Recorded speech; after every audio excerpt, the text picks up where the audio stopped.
안녕하세요. 저는 이화여대 한국여성연구원의 학술연구 교수로 있는 김미선입니다. 네, 안녕하세요. 저는 환경공학과 박지형입니다. 네, 반갑습니다. 기후위기는 이제 기후변화라는 물리적 현상뿐만 아니라 기후변화가 지구 환경과 인간 사회에 미치는 영향을 포괄하는 개념입니다. 인간이 이제 초래한 기후변화로 인해 피해가 시급하게 해결해야 된다라는 취지로 이 기후변화가 초래하는 위기를 이제 강조하는 그런 표현입니다. 남부 지방을 휩쓴 그 대형 산불의 경우에도 근본적으로는 이제 가뭄이 심해져서 이 산불이 발생하기 쉬운 조건이 만들어졌고, 또 이 가뭄이 기후변화로 인해서 그 빈도하고 이제 강도가 심해졌기 때문에 기후변화가 이 산불의 대형화에 기여한다라고 이렇게 볼 수 있습니다. 우리나라는 몬순 기후대에 이제 우리나라가 위치하고 있잖아요. 이러한 지리적 특성 때문에 강우의 변동성이 커서 가뭄이나 홍수 같은 이제 소위 수문학적 재난에 굉장히 취약합니다. 또한 이제 우리나라의 경우에는 이 도시화 정도가 굉장히 진척이 많이 됐잖아요. 주변보다 온도가 더 높은 도시 지역에서 뭐 열파 같은 상황에서 이 고온 피해도 심해질 걸로 예상이 됩니다. 이러한 기상 재난으로 인한 사회 경제적 피해뿐만 아니라 노약자나 극빈층 같은 취약 계층의 이 건강 피해도 굉장히 커질 것으로 예상이 됩니다. 문제는 기후위기가 모든 인간에게 영향을 미치고 또 한국 사회 전반에 영향을 미치지만 모두가 동일한 형태의 영향, 즉 피해를 입는 것이 아니라는 점이 주목할 필요가 있다고 생각을 합니다. 거리에서 배달을 하는 노동자들 혹은 농촌에서 농사를 짓고 있는 농민들, 이런 불안정한 노동과 자연 의존적인 생업자들이 기후변화에 매우 민감하다는 것을 알 수가 있습니다. 이러한 사례들은 동일한 기후위기에 놓인다고 하더라도 환경에 따라서 이 기후위기에 대한 그 피해에 대한 차이가 발생한다라는 것을 잘 보여줍니다. 이러한 점에서 기후위기에 대한 어떤 논의를 하는 데 있어서 한국 사회 전반의 변화를 주목하면서도 불평등의 측면을 함께 논의하는 것이 매우 중요하다고 생각을 합니다. 기후위기는 모든 사람에게 영향을 미치지만 그로 인해 겪게 되는 피해의 내용과 특히 그 피해에서 회복하는 과정은 차이가 있다고 생각을 합니다. 기후위기라는 용어를 지배적으로 사용하면 기후로 인한 피해가 모두가 동일하다라는 생각을 확산하는 측면이 있을 수 있습니다. 그런 점에서 기후 불평등이라는 표현이 차별의 문제를 드러내는데 매우 중요한 역할을 한다고 생각합니다. 최근 들어서 기후변화가 프롤레타리아화, 그러니까 계급의 문제를 촉진한다라는 지적이 많이 제기되고 있습니다. 김 교수님께서 말씀하신 것처럼 가난한 나라들과 가난한 사람들이 더 큰 피해를 입고 있습니다. 그런데 기후위기를 초래한 이 온실기체 그 배출 측면에서 보면 서구의 부자 나라들이 이 책임이 큰 반면에 저소득 국가들의 책임은 상대적으로 미미합니다. 따라서 기후위기를 초래한 책임과 또 기후위기로 인한 피해 측면에서 이중의 불평등이 존재한다라고 볼 수 있습니다. 노동 환경이 열악했던 사람들이 기후 위기가 발생하게 되면 노동 조건들이 더 나빠지게 되잖아요. 그렇다면 이제 노동 환경이 열악한 사람들의 경제적 지위가 더 불안정해지기 때문에 계급적인 문제, 경제적 빈곤의 문제가 더 악화된다라는 점에서 이 기후 위기를 젠더 불평등의 문제와 함께 더불어서 계급적인 측면도 같이 고려하는 것이 되게 중요한 문제라고 생각이 듭니다. 그래서 여성들 사이에서도 어떤 전무직이라던가 사무직에 있는 여성들이 겪게 되는 기후 위기의 문제하고 농촌에서 농사를 짓고 있는 여성 농민들 혹은 불안정한 노동 조건에 있는 여성들이 훨씬 더 기후 위기에 취약할 수밖에 없기 때문에 그 안에서 여성들 사이에서도 차이가 더 또 양극화될 수 있다는 점을 좀 더 우리가 주목할 필요가 있다고 생각이 듭니다. 고소득 여성들 같은 경우에는 도시에서 대부분의 삶을 영위를 하게 되잖아요. 그러다 보니까 이제 노동 환경에 있어서도 자연 환경의 변화에 더 노출되는 거죠. 자신의 일의 노동의 환경이. 근데 이제 건물 밖에서 거리에서 일을 하거나 혹은 완전히 자연과 직접적인 환경에서 일을 하는 사람들은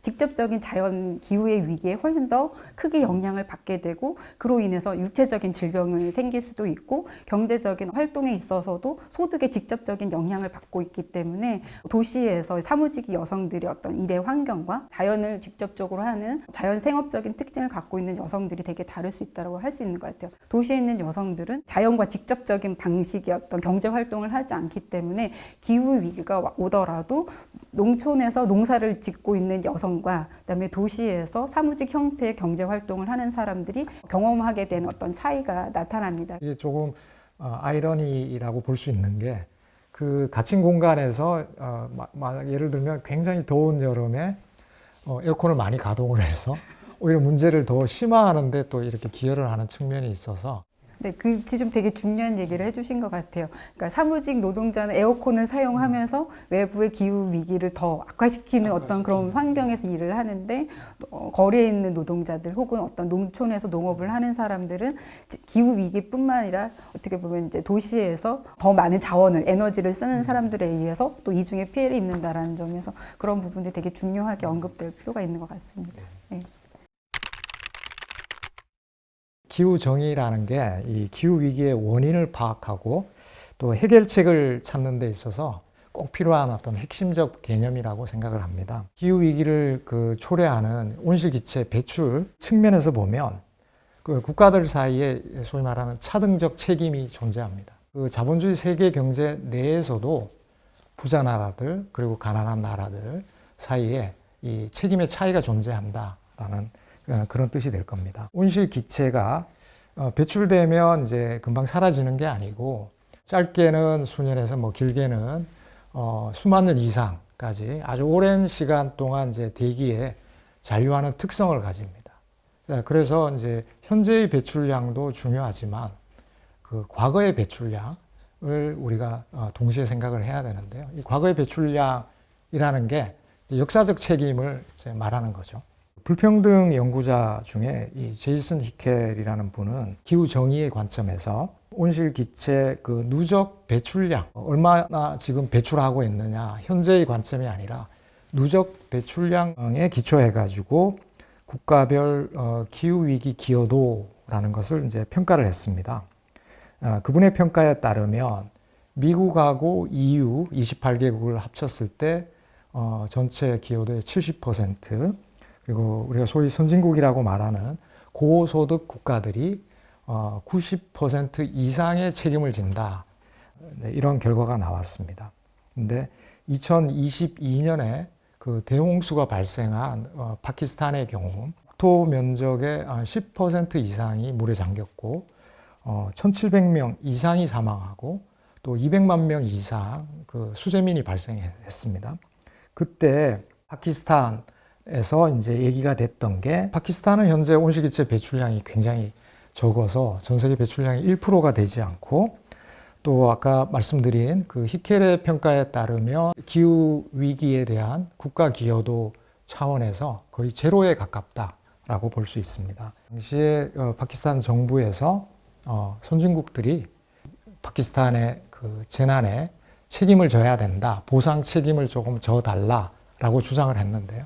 이 주장은 기후 정의의 관점에서 나름 이제 타당한 근거를 가지고 있다라고 볼 수 있습니다. 처음에 다뤘던 산불의 경우에도 도시 위주로 개발을 이루어졌지만 그 산불에 의해서 이루어지는 피해는 농촌 지역이라던가 개발의 혜택에서 멀리 떨어져 있는 사람들이 피해를 본다라는 점에서 대표적인 사례라고 볼 수 있을 것 같습니다.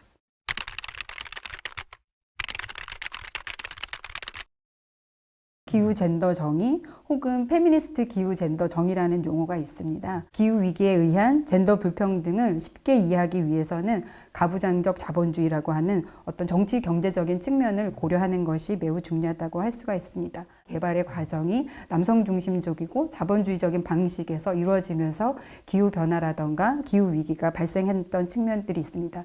이러한 과정에서 여성들은 어떤 개발 세력의 주도적인 세력이라기보다는 개발에서 주변화되고 배제되거나 동원되는 그러한 측면들이 있습니다. 가부장적인 자본주의가 전개되고 그로 인해 초래된 기후 위기가 자본과 남성 중심적인 세력에 의해서 나타나고 있다라는 책임임을 분명히 하는 개념이다. 공적 영역에 위치하지 않은 여성은 피해가 가시적으로 드러나지 않음으로써 문제화되지 못하고 있습니다. 여성의 기후 위기 피해가 특히 이제 심한 곳이 개발도상국입니다. 파키스탄 사례 앞서 말씀을 드렸는데요.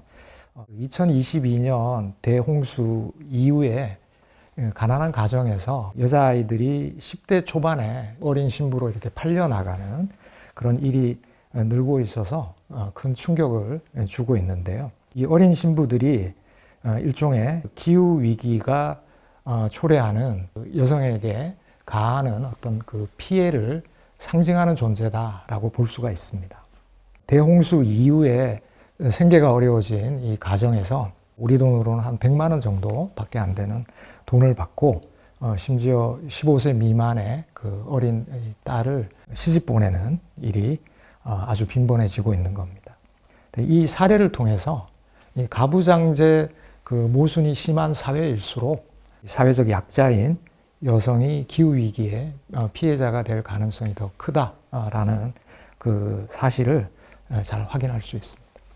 팬데믹 시기에 이제 여성들이 남성들에 비해서 더 큰 이제 피해를 입었다라는 이제 연구 결과가 많이 있는데요. 여성들이 이제 돌봄에 대한 어떤 이제 주된 책임자이다 보니까 어린 자녀가 더 이상 이제 외부의 돌봄에 대한 어떤 지원을 받지 못할 때 여성들이 이제 직장을 그만두는 사례가 되게 많았다라고 합니다. 그래서 뭐 초등학생 자녀를 둔 어머니라던가 영아를 둔 어머니들이 외부의 돌봄을 더 이상 받지 못하면서 직업을 더 이상 유지하지 못하는 이런 사례들이 상당히 이제 많이 보고가 됐습니다.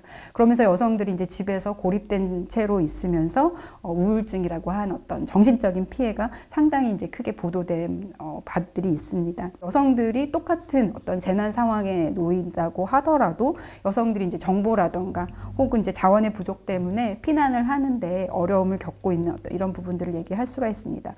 산불 화재가 났을 때 보통은 문자로 알려주는 경우가 되게 많잖아요. 근데 이제 문자를 확인하지 못하는 인터넷이라던가 어떤 그 IT 정보에 어떤 훈련을 받지 못하거나 7, 80대 여성들 같은 경우에는 교육의 혜택을 많이 받지 못한 세대잖아요. 그러니까 직접적으로 사람들이 와서 산불이 났다라고 알려주지 않는 이상은 매체를 통해서 현재 위기 상황이 어느 정도인지 내가 이 위기에서 피해되는지 이런 것들을 판단하기는 어렵다라는 생각이 듭니다.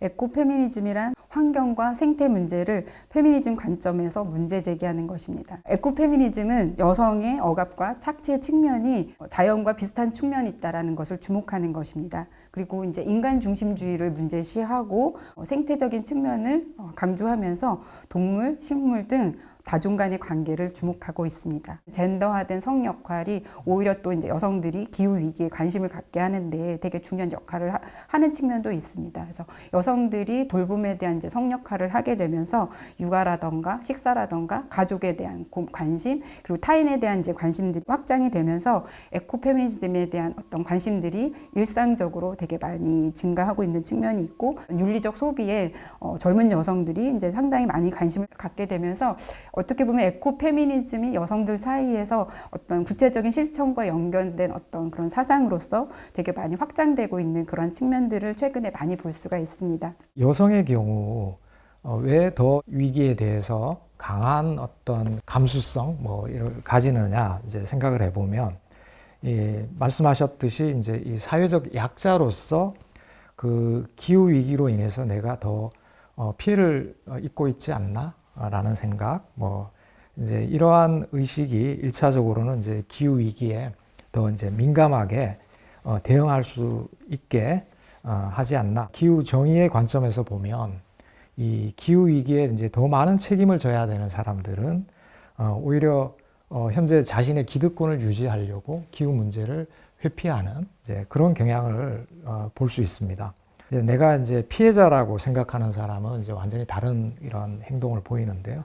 결론적으로는 여성이 기후 위기에 더 관심을 가지고 문제 해결을 위한 노력에서도 이제 주도적인 역할을 맡을 수 있지 않나 이런 생각을 해봅니다. 기후 위기라는 거는 이제 명확하게 어떤 체제의 위기다 사회 구조적 차원의 문제이기 때문에 개인의 그 역할이 굉장히 제한되어 있지 않나, 뭐 이런 생각은 충분히 할 수 있습니다. 그런데 개인의 실천이 이 사회적 차원에서도 실질적인 어떤 변화를 이끌어낼 수 있는 그런 이제 구체적인 일들이 굉장히 많이 있습니다. 이제 예를 들면 기후 위기의 직접적인 원인이 이제 온실기체 배출이잖아요. 그 전 세계 온실기체 배출량의 한 30% 정도가 농업 부문에서 이제 비롯된다라고 알려져 있는데요. 우리가 이제 우리 먹거리 중에서 채식, 육식 그 비중만 잘 조정해도 실질적인 어떤 배출량 감축에도 크게 기여할 수 있다라는 게 환경 연구자들 연구 결과로도 잘 입증이 되고 있습니다. 환경을 보호하는 방식의 어떤 소비 방식이 앞으로 더 확대되는 것이 매우 중요하다는 생각이 되게 많이 들었습니다. 어떤 친환경 물품들을 사용한다거나 이런 것들이 이제 여성들에 의해서 이제 주로 전개가 되고 있는데 이런 것들이 어떻게 보면 되게 하찮은 것처럼 보일 수 있지만 되게 중요한 어떤 변화의 출발점이 된다라고 생각을 합니다. 그 개인의 역할이 제한되어 있다라고 얘기할 때 대표적으로 드는 사례가 바로 이 전기 사용의 문제입니다. 내가 열심히 노력해서 개인의 전기 사용은 줄일 수 있지만 국가 단위로 생각을 해보면 우리 뭐 잘 알듯이 원자력이라든지 아니면 기존에 석탄을 사용하는 그런 발전소 같은 경우 그 발전량이라는 게 정해져 있어요. 그래서 뭐 국가에서 전력 사용과 관련해서 계획을 변경하고 이제 새로운 저탄소 에너지 시스템으로 빨리 전환하자라고 이제 말 그대로 압력을 가하는 그런 이제 정치적 실천이 필요한데 지금 뭐 곧 대선을 앞두고 있는 상황이잖아요. 내가 적극적으로 이 기후 문제에 더 구체적인 계획을 가지고 있는 그런 정당을 지지한다든지 뭐 이런 정치적 실천을 하는 것이 그게 이제 기후 행동의 어떤 아주 좋은 그 사례가 아닐까 이렇게 생각을 합니다.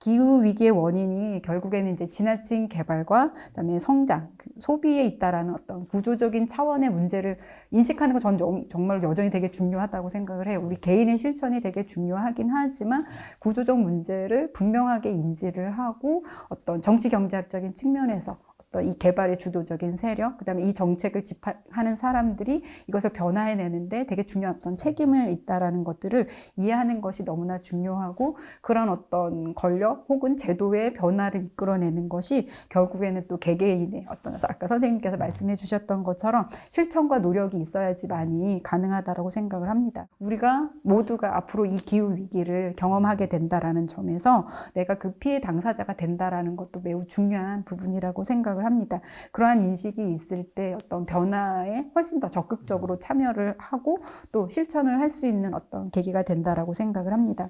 무엇보다도 자연에 어떤 노출되는 경험이 저는 매우 중요하다라고 생각을 합니다. 자연에 노출될수록 이 기후 위기가 어떤 식의 변화를 영향을 미치게 되는지 혹은 되게 생태적인 어떤 그런 감수성을 가질 수 있다라고 생각을 합니다. 자연에 노출되는 경험, 그래서 그런 것들을 통해서 생태적인 어떤 감수성을 가질 때 기후 위기의 문제를 훨씬 더 구체적으로 자각하고 내가 적극적으로 관심을 갖고 실천을 해야 된다라는 그런 인식을 갖게 되리라고 생각을 합니다. 지난달에 그 선종하신 프란치스코 교황께서 우리의 그 공동의 집이라고 할 수 있는 지구에서 기후는 모든 이의 모든 일을 위한 공공재다. 이렇게 이제 교황께서 말씀을 하셨습니다. 트럼프 같은 그 현 체제의 이 기득권 세력이 자신들의 이익을 지키기 위해서 이제 우리 모두의 공공재라고 할 수 있는 이 기후를 파괴하고 있는 셈인 거죠. 기후 위기를 이제 책임을 져야 될 사람들이 오히려 기후 문제를 악화시킬 때 기후 위기의 피해자들이 함께 연대해서 이제 해결책을 찾아 나갈 수밖에 없다. 그런 생각을 합니다. 그래서 이화인 모두 오직 내가 참여해야지만 이 문제를 해결할 수 있다. 이런 생각을 갖고 기후 행동에 동참할 수 있기를 개인적으로 이렇게 소망합니다.